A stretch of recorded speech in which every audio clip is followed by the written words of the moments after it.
ஆண்டவராகிய இயேசு கிறிஸ்துவின் நாமத்தில் உங்கள் யாவருக்கும் என்னுடைய அன்பின் நல்வாழ்த்துக்களை தெரிவித்துக் கொள்கிறேன். இன்றைய தினத்திலே கர்த்தருடைய வேதத்திலிருந்து ஒரு சிறு பகுதியை நம்முடைய தியானத்திற்காக எடுத்துக் கொள்ளப் போகிறோம். தேவன் அன்புள்ளவர் என்று நாம் கேள்விப்பட்டிருக்கிறோம். தேவன் அதிக நீதி உள்ளவர் என்பதையும் நாம் தெரிந்து கொள்ள வேண்டும். இன்றைக்கு அநேக கர்த்தருடைய பிள்ளைகளுடைய மனதில் நினைக்கிற ஒரு காரியம், நாம் எவ்வளவு தவறு செய்தாலும் கர்த்தர் கிருபையாக அதை ஏற்றுக்கொள்கிறார், பொறுத்துக் கொள்ளுகிறார், அன்புள்ளவராக இருக்கிறார் என்று.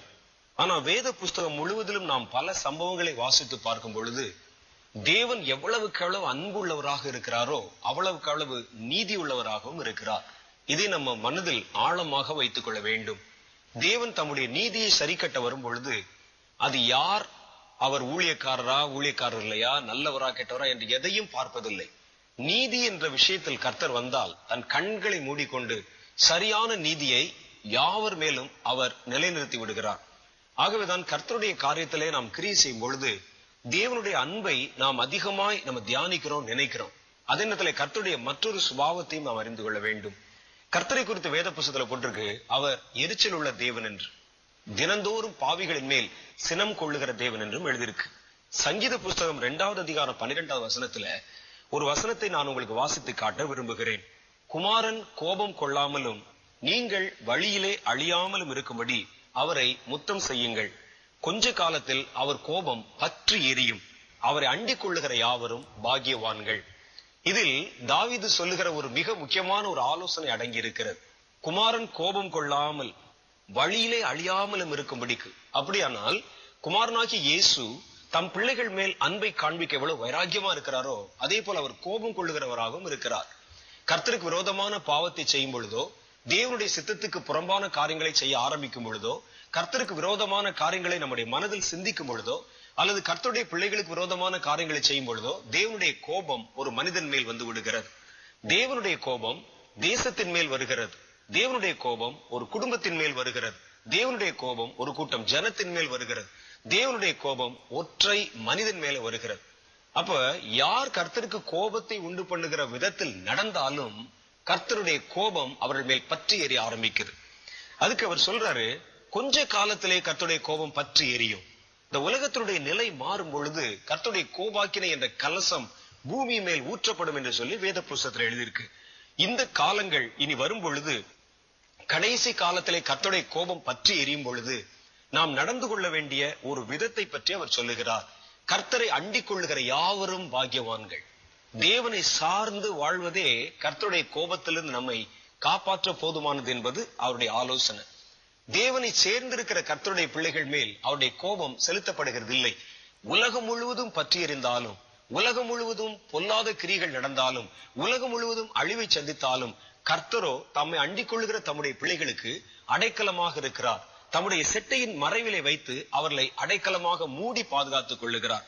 ஆகவேதான் சொல்லுகிறார், கர்த்தருடைய பிள்ளைகள் தேவன் செய்கிற அவருடைய கோபாக்கினை நாளில் தப்புவிக்கப்பட வேண்டுமானால் அவருடைய பாதத்தை முத்தம் செய்ய வேண்டும், அவர் மேல் தன்னுடைய அன்பை காண்பிக்க வேண்டும், அவரை அண்டிக் கொள்ள வேண்டும், அவரோடு கூட நெருங்கி ஜீவிக்கிறவர்களாக இருக்க வேண்டும், அவருடைய செட்டையின் மறைவிலே அடைக்கலம் புகுகிறவர்களாக அவர்கள் தங்களை வைத்துக் கொள்ள வேண்டும் என்று கர்த்தருடைய வேதம் சொல்லுது. கர்த்தருடைய கோபாக்கினை உலகம் முழுவதிலும் கடைசி காலத்திலே அது பற்றி எரியுமா?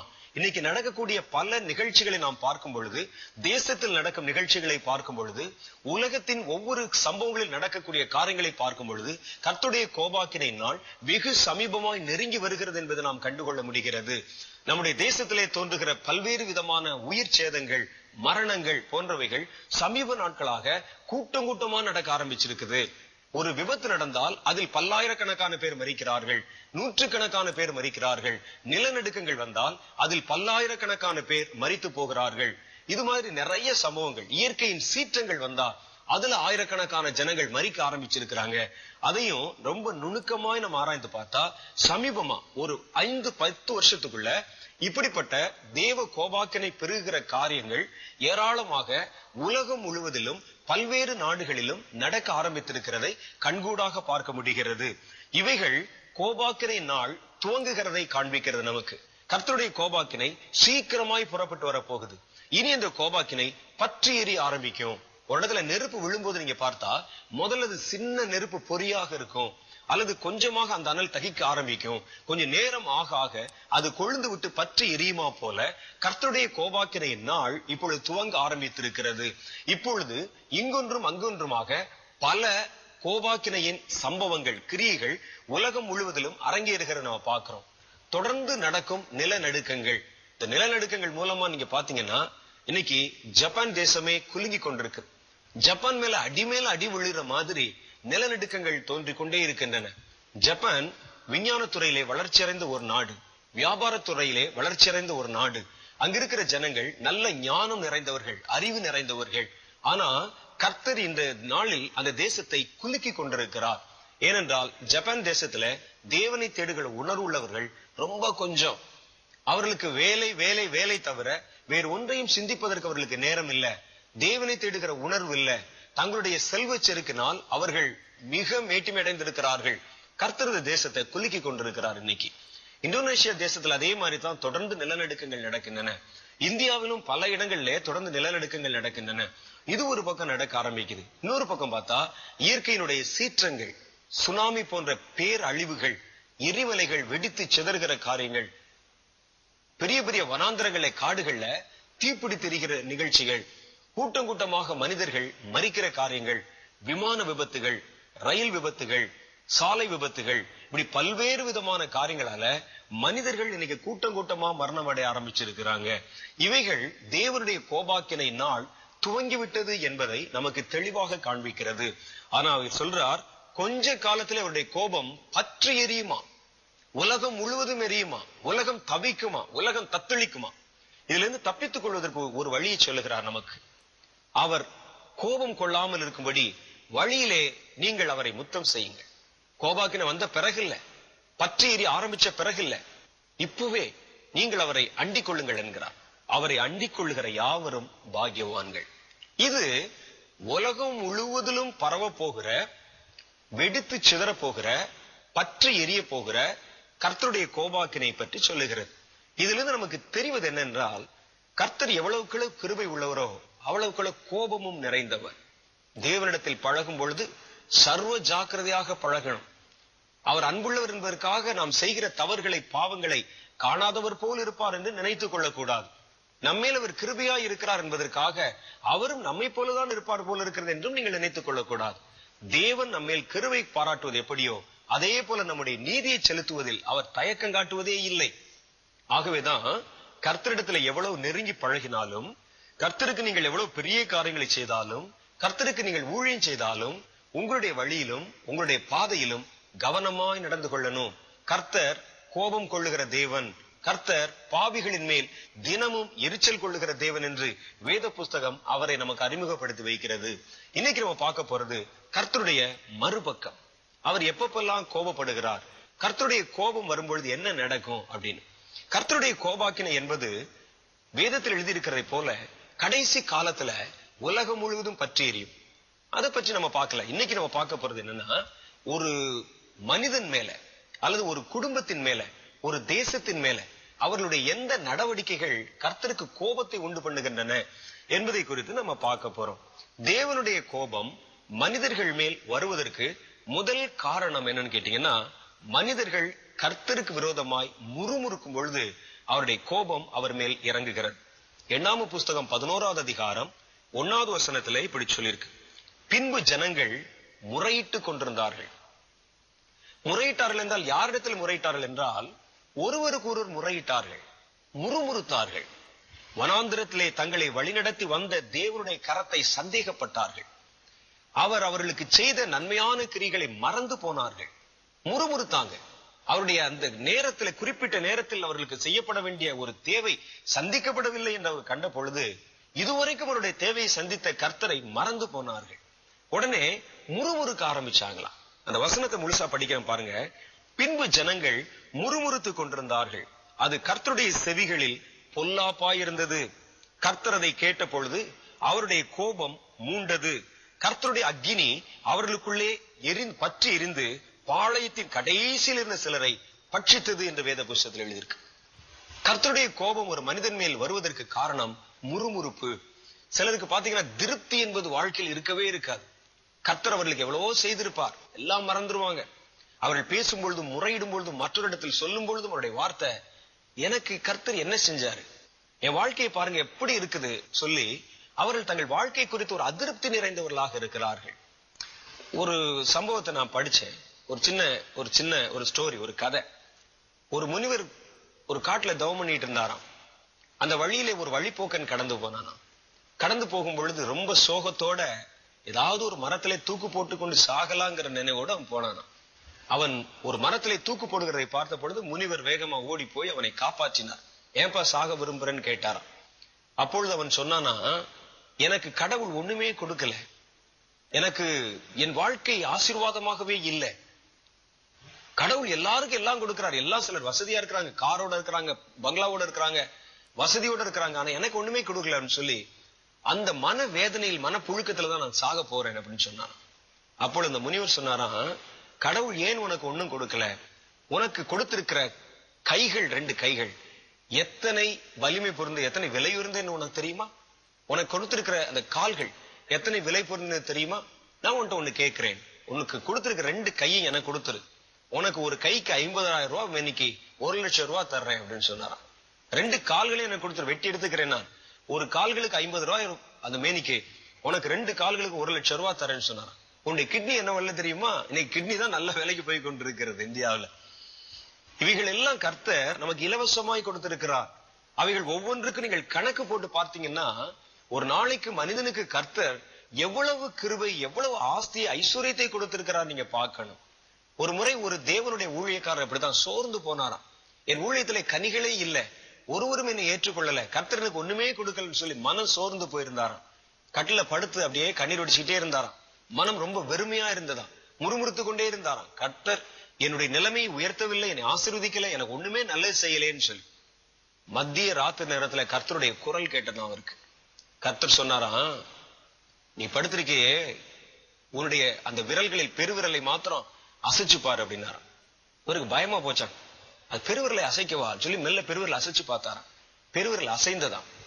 உடனே கர்த்தரிடத்தில் சொன்னாராம், அசைது ஆண்டவரேன், அசைது ஆண்டவரேன். இந்த பெருவிரல் அசையாம எத்தனை பேர் படுத்த படுக்கையில கிடக்கிறான்னு தெரியுமா? இந்த பெருவிரல் உனக்கு நல்ல அசைவதற்காக ஏன் என்னை துதிக்க கூடாதுன்னு கேட்டாராம். அடுத்து உன்னுடைய அந்த முழங்கால் ஊன்றி நின்று பாரு அப்படின்னு சொன்னாராம். ஊன்றி நின்று பார்த்தாராம். எப்படி இருக்கு? என்னால முடியுது ஆண்டவரேன். இந்த கால்கள் ஊன்ற முடியாமல் எத்தனை பேர் இருக்கிறாங்கன்னு உனக்கு தெரியுமா? உனக்கு அந்த நல்ல கால்களை நான் கொடுத்திருக்கிறதுக்காக ஏன் நீ என்னை துதிக்க கூடாதுன்னு கேட்டாராம். உன்னை கை அசைச்சு பாரு அப்படின்னு சொன்னார். கை அசைது ஆண்டவரே. கையை அசைக்க முடியாம எத்தனை பேர் அதுக்கு லட்சக்கணக்கில் செலவழித்துக் கொண்டிருக்கிறான் என்று உனக்கு தெரியுமா? உன் கைகள் அசைவதற்காக நீ ஏன் துதிக்க கூடாதுன்னு சொல்லி. இதுல நமக்கு தெரிவது என்ன? நம்முடைய சுவாசம் முதற்கொண்டு நம்முடைய ஒவ்வொரு நடவடிக்கைகளும் கர்த்தரால் நமக்கு கொடுக்கக்கூடிய ஈவு, கிருபை. ஒரு காரியம், ஒரு செயல் செய்ய முடியாமல் படுத்துட்டா தான் அதற்கு எவ்வளவு செலவாகிறது, எவ்வளவு கஷ்டப்பட வேண்டும் என்று நமக்கு தெரியும். இன்னைக்கு சர்வசாதாரணம் நம்மளால சாப்பிட முடியுது, மூச்சு விட முடியுது, தூங்க முடியுது, அசைய முடியுது, வேலை செய்ய முடியுது. இவைகள் எல்லாம் நம்ம சிந்திக்காம இல்லாத காரியங்களை குறித்து நினைத்து கர்த்தரனுக்கு என்ன செய்தார் என்று சொல்லி நம்ம கர்த்தர் மேல் முறுமுறுத்து கொண்டிருக்கிறோம். வேதம் சொல்லுகிறது, கர்த்தருடைய காரியத்திலே கர்த்தருடைய பிள்ளைகள் முறுமுறுப்பது தேவனுக்கு அருவருப்பு. தேவன் செய்த கிருபைகளை நினைக்காம தனக்கு கிடைக்காத, தன்னிடத்தில் இல்லாத காரியங்களை வைத்துக் கொண்டு முறுமுறுத்து கொண்டிருப்பது தவறு. இஸ்ரவேலருடைய வாழ்க்கையில் அப்படித்தான் நடந்தது. இந்த இஸ்ரவேலர்களுக்கு கர்த்தர் யாருக்கும் கிடைக்காத பாக்கியங்களை கொடுத்து கொண்டிருந்தார். செங்கடலை அவர்களுக்காக 2ஆய் பிளந்தார். அவர்கள் உயிரோடு ஜீவிக்க வேண்டும் என்பதற்காக, தான் கொடுக்கிறேன் என்று சொன்ன வாக்குத்தத்தத்தை அவர்கள் பெற்றுக்கொள்ள வேண்டும் என்பதற்காக இயற்கைக்கு மேற்பட்ட ஒரு அற்புதத்தை அவருடைய வாழ்க்கையில செய்து காண்பித்தார். நம் கர்த்தர் தம்முடைய ஜனத்திற்கு செய்த மகிமை பெரிதாக இருக்கிறது. கர்த்தர் இவர்களுக்கு செய்ததை போல வேறு இந்த இனத்தாருக்காவது அவர் செய்திருக்கிறாரா என்று நீங்க யோசிச்சு பார்க்கணும். வேறு யாருக்காகவாவது அவர் அந்த கடலை மறுபடியும் பிளந்திருக்கிறாரா என்று நீங்க பார்க்கணும். தம் ஜனங்கள் தங்களுக்கு கொடுக்கப்பட்ட வாக்குத்தத்தத்தை சுதந்திரித்துக் கொள்ள வேண்டும் என்பதற்காக இயற்கைக்கு மேற்பட்ட ஒரு காரியத்தை நிறைவேற்றினார். அவங்க உயிரோட, ஜீவனோட அவைகளை சுதந்திரித்துக் கொள்ள வேண்டும் என்பதற்காக. ஆனால் வனாந்திரத்திலே அவர்களுக்கு ஒரு நேர சாப்பாடு கிடைக்காத போது, கொஞ்சம் குடிப்பதற்கு தண்ணீர் பற்றாக்குறை உண்டான பொழுது முறுமுறுத்தாங்களாம். வனாந்திரத்திலே சாகவா எங்களை அழைத்துக் கொண்டு வந்தீர் என்று சொன்னாங்களாம். அவர்களை சாவதற்காக கர்த்தர் அழைத்திருந்தா பார்வோனுடைய கையிலே ஒப்பு கொடுத்திருக்கலாம். செங்கடலுக்கு நடுவிலே போகும் பொழுதே கடலை மூடி அவர்களை கொலை செய்திருக்கலாம். எதிரிகளின் கைகளிலே ஒப்பு கொடுத்து அவர்களை சிதற பண்ணி இருக்கலாம். கர்த்தர் அவர்கள் ஜீவிக்க வேண்டும் என்பதுதான் அவருடைய விருப்பம். அதை புரிந்து கொள்ள முடியவில்லை மனிதனுக்கு தனக்கு நேரா ஒரு பிரச்சனை வரும்பொழுது, ஒரு தேவை வரும்பொழுது, அவனுக்கு கிடைத்த நன்மைகள், பழைய நன்மைகள் எல்லாம் மறந்து விடுகிறான். ஒரே நேரத்துல தனக்கு இப்போ இருக்கிற பிரச்சனைகளைத்தான் அவன் பெருசுபடுத்திக் கொண்டு பார்த்து கொண்டிருக்கிறான். இவர்களுக்கு அப்படித்தான். ஒரு சின்ன குறைச்சல் உண்டான பொழுது முறுமுறுக்க ஆரம்பிச்சாங்க. மோசேக்கு விரோதமாய் முறுமுறுத்தாங்க, தேவனுக்கு விரோதமாய் முறுமுறுத்தார்கள். கர்த்தர் அந்த முறுமுறுப்பை கேட்டார். அது அவருக்கு பொல்லாததா இருந்தது. கர்த்தருடைய கோபம் அவர்கள் மேல் மூண்டது. எவ்வளவு சடுதியிலே நான் செய்த நன்மையெல்லாம் மறந்துட்டாங்க. எவ்வளவு கிருபை நான் இந்த மனிதர்களுக்கு கொடுத்திருக்கிறேன். அவைகள் எல்லாம் அவர்கள் வாங்கி கொண்டு அவர்கள் புசித்து அதிலே திருப்தி அடைந்து என்னுடைய நாமத்தை தானே முறுமுறுக்கிறார்கள் என்று சொல்லி கர்த்தருடைய கோபாக்கின் அவர்கள் மேல் பற்றி எரிந்தது. இஸ்ரேல் ஜனங்கள் பாருங்க, 40 வருஷம் வனாந்திரத்திலே வழி நடந்து வந்தாங்க. 40 வருஷமும் அவருடைய வஸ்திரம் பழசா போகல. 40 வருடமும் அவருடைய செருப்பு கிழிந்து போகல. 40 வருடமும் அவர்கள் உழைக்கவும் இல்லை, விதைக்கவும் இல்லை, அறுக்கவும் இல்லை. ஆனால் திருப்தியாக புசித்தார்கள். எந்த இனத்துக்காவது இப்படி நடந்திருக்குதான் பாருங்க. எந்த மனிதனுக்காவது அப்படி நடந்திருக்குதான் பாருங்க. பெரிய கூட்டம், 6 லட்சத்திற்கும் அதிகமான பேர். விவசாயம் பண்ணல, வெள்ளாம பண்ணல, அறுவடை செய்யல. ஒரு 4 வருஷம் மழை பெய்யலனாலே தேசம் ஒரு பெரிய பஞ்சத்தை சந்தித்து விடுகிறது. ஆனா 40 முழு வருடங்கள் அவர்கள் உழைக்கவில்லை, அறுக்கவில்லை, எந்த வேலை செய்யவில்லை, பாடுபடவில்லை, விவசாயம் பண்ணவில்லை. ஆனால் வயிறு நிறைய புசித்தார்கள். அவர்கள் இறைச்சி வேண்டும் என்று கேட்ட பொழுது கர்த்தர் கீழ்காற்றை அனுப்பி அந்த வனாந்திரம் முழுவதும் நிறைய பறவைகள் வந்து விழும்படிக்காக செய்தார் வேதத்துல சொல்லுது. தேவ தூதர்கள் புசிக்கும் மன்னாவை அவர்களுக்கு மழை போல வருஷிக்க பண்ணினார்.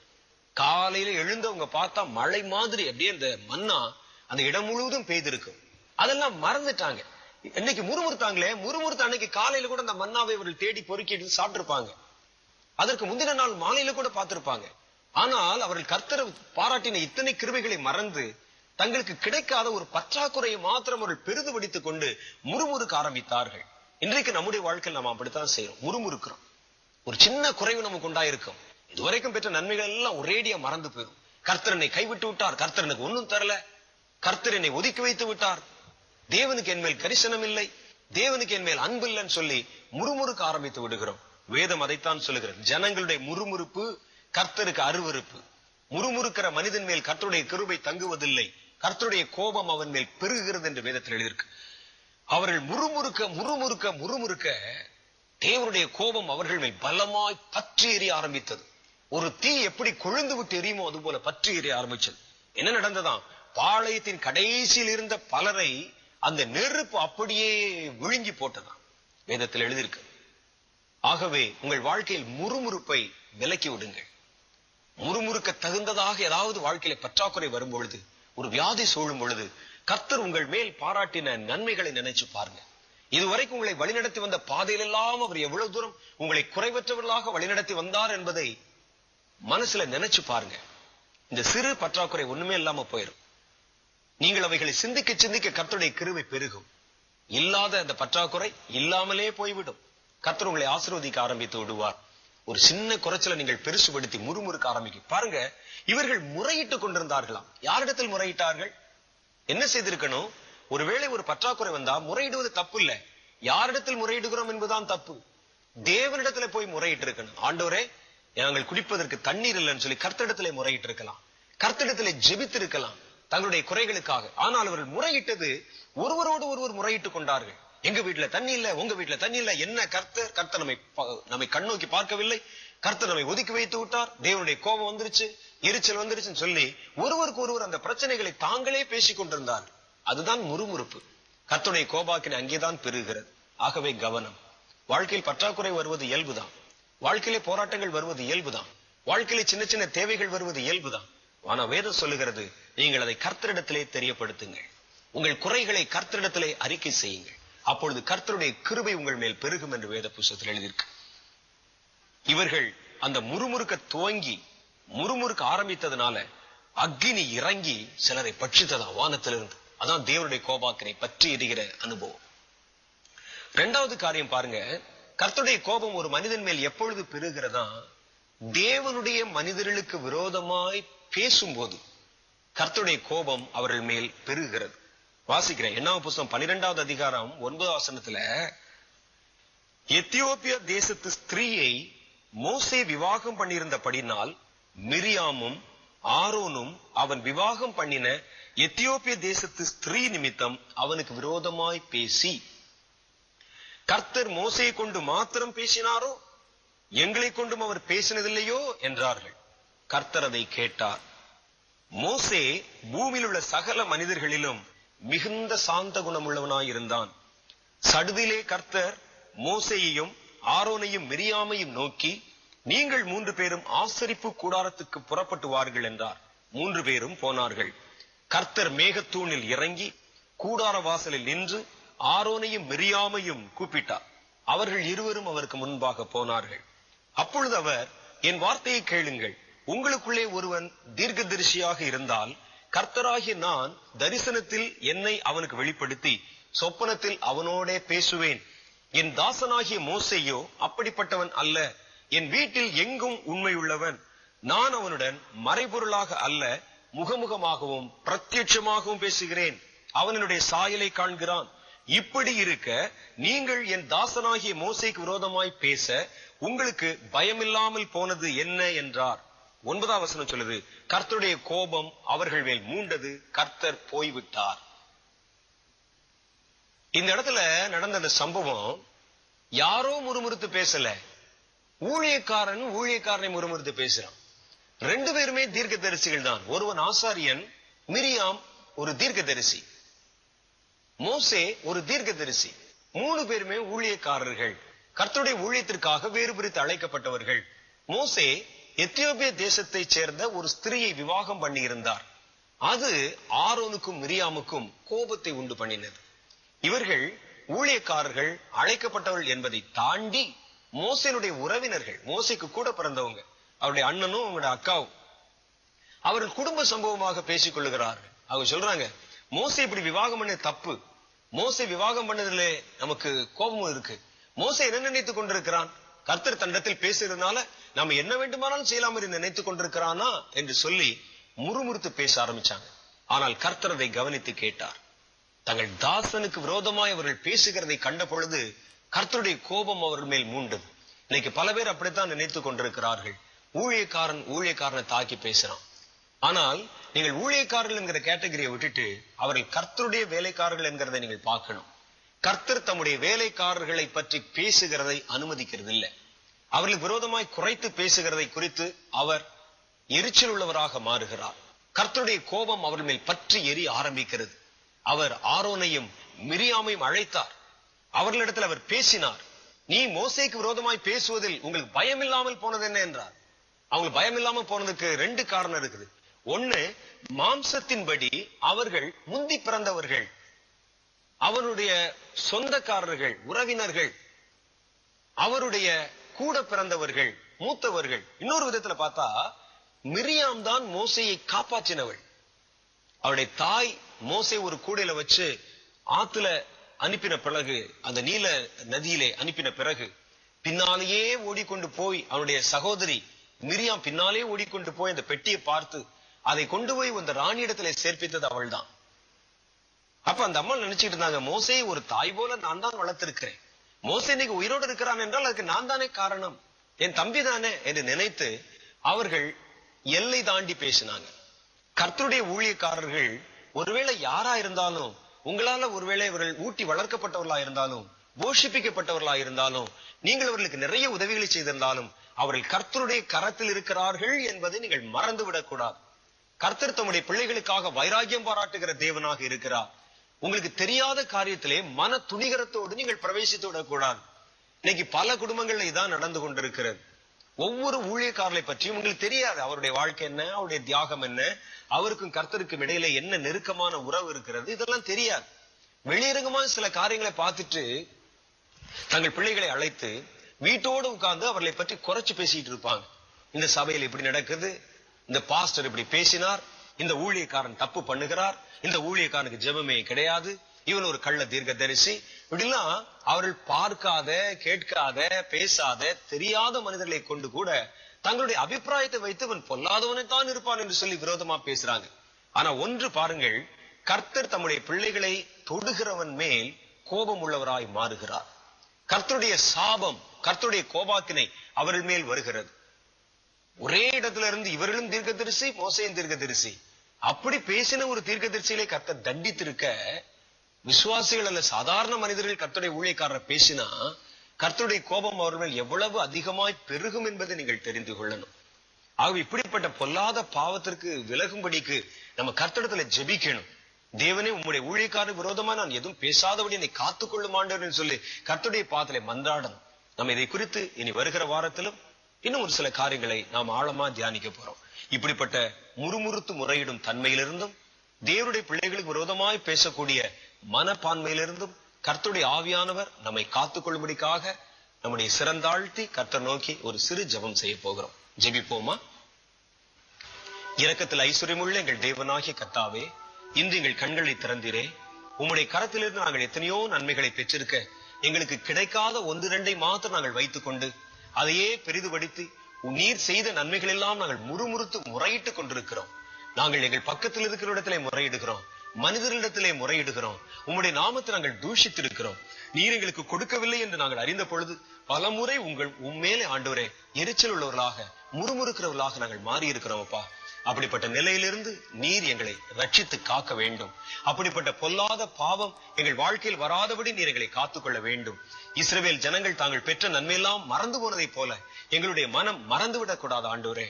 அதே போல கர்த்தராகிய தேவன் அபிஷேகம் பண்ணி வைத்திருக்கிற உம்முடைய ஊழியக்கார பிள்ளைகளுக்கு விரோதமாய் எங்கள் நாவை நாங்கள் எழுப்பாதபடிக்கும், எங்களுக்கு தெரியாத மகத்துவங்களை நாங்கள் தூஷித்து விடாதபடிக்கும் எங்களுடைய நாவுகளுக்கு நீர் காவல் வைக்க வேண்டும் என்று நான் ஜெபிக்கிறேன்.